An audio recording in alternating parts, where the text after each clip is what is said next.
comme vous le savez, nos élèves de terminale ont une seconde période de stage prévue au retour des vacances de Noël.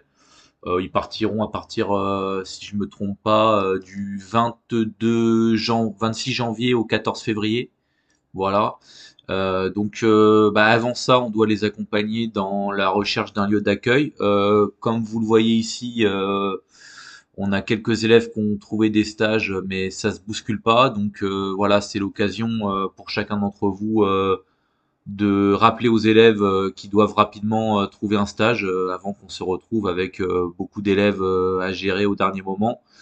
Pour cela, pour ce faire, en fait, j'ai réparti comme voilà, comme réglementairement, hein, j'ai réparti la charge entre tous les l'enseignement, l'ensemble pardon des profs de l'équipe pédagogique, comme vous le voyez ici. Alors vous allez être destinataire d'un listing plus clair où je vous notifierai quels élèves vous avez accompagnés, mais déjà vous pouvez y avoir accès ici en regardant le client Pronote.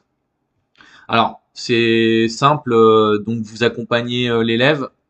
Donc pour ça, vous pouvez vous référer un petit peu au lieu d'accueil de la période précédente, des années précédentes également. Et puis je vais vous partager un fichier sur la plateforme Nuage. Alors si vous ne savez pas ce que c'est Nuage, je vous envoie également un tuto pour vous expliquer ce que c'est que la plateforme Nuage. Sur cette plateforme Nuage, vous aurez un fichier partagé qui liste en fait tous les lieux d'accueil qui correspondent au référentiel de l'élève. Et donc après c'est un fichier qui est amené à évoluer et vous pourrez, si vous trouvez par vous-même des entreprises, vous pourrez les rajouter à ce fichier partagé, donc qui fera l'objet d'un autre tutoriel. Voilà, donc je m'éparpille un peu, mais en gros, ce que vous avez à faire, donc, c'est accompagner l'élève, voir un peu où il en est au niveau de son stage. Alors, quand il a trouvé un stage, je sais pas si vous avez déjà rentré des stages, vous rentrez l'entreprise, voilà, dans l'onglet prévu à cet effet.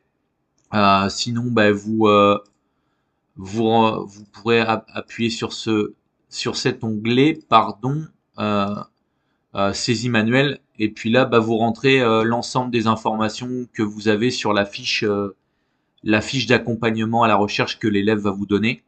Normalement, je leur ai déjà donné, donc vous n'aurez pas à lui redonner une fiche. C'est eux qui vous la ramèneront une fois qu'ils auront trouvé le stage. Donc voilà, vous rentrez toutes les informations de la fiche. Alors forcément, vous ne pourrez pas remplir toutes les cases, mais il y a un certain nombre de cases que vous pourrez remplir avec cette fiche d'accompagnement de recherche que l'élève va vous remettre. Euh, voilà. Sinon vous pouvez trouver généralement c'est des entreprises qu'on connaît et qui sont dans le listing. Donc vous déroulez le listing et vous finirez certainement par trouver l'entreprise. Voilà, donc une fois que vous avez l'entreprise, par exemple, je sais pas, 2.0 hôtel, on vous met le responsable. Vérifiez que c'est bien toujours le même responsable, hein, vous pourrez vérifier ça sur la fiche d'accompagnement que l'élève va vous donner. Le sujet, c'est métier de l'accueil. Voilà.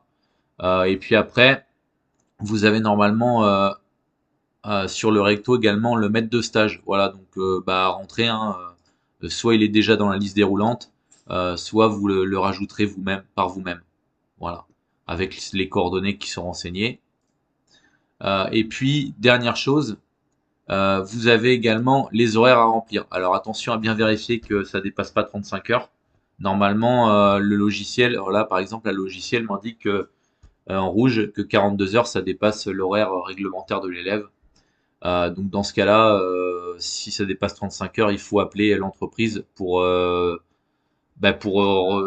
modifier les horaires de stage avec elle, quoi. Attention, un élève mineur ne peut pas faire plus de 7 heures par jour. Dans ce cas-là, le logiciel vous notifiera que c'est pas bon également. D'accord? Parce que vous pouvez très bien avoir 35 heures et que l'onglet soit rouge parce que l'élève mineur ne peut pas faire plus de 7 heures par jour. Voilà, l'annexe pédagogique normalement a été remplie par l'équipe et puis l'annexe financière, tout ça le reste vous n'avez pas à remplir, pas de souci à ce niveau-là. Voilà, une fois que cette fiche est éditée, alors là je vais retirer. Une fois que cette fiche est éditée, vous, vous devez, la fiche est remplie, vous devez la porter à Fatou. qui va ensuite vous imprimer la convention, convention que vous devrez signer et remettre à l'élève.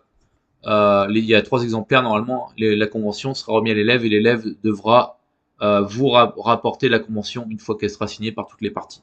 Et une fois que ça c'est fait, merci donc de la remettre dans le casier de Monsieur Aziar ou de moi-même, Monsieur Dumaine. Voilà. Je vous remercie. Et puis, si vous avez la moindre question, n'hésitez pas.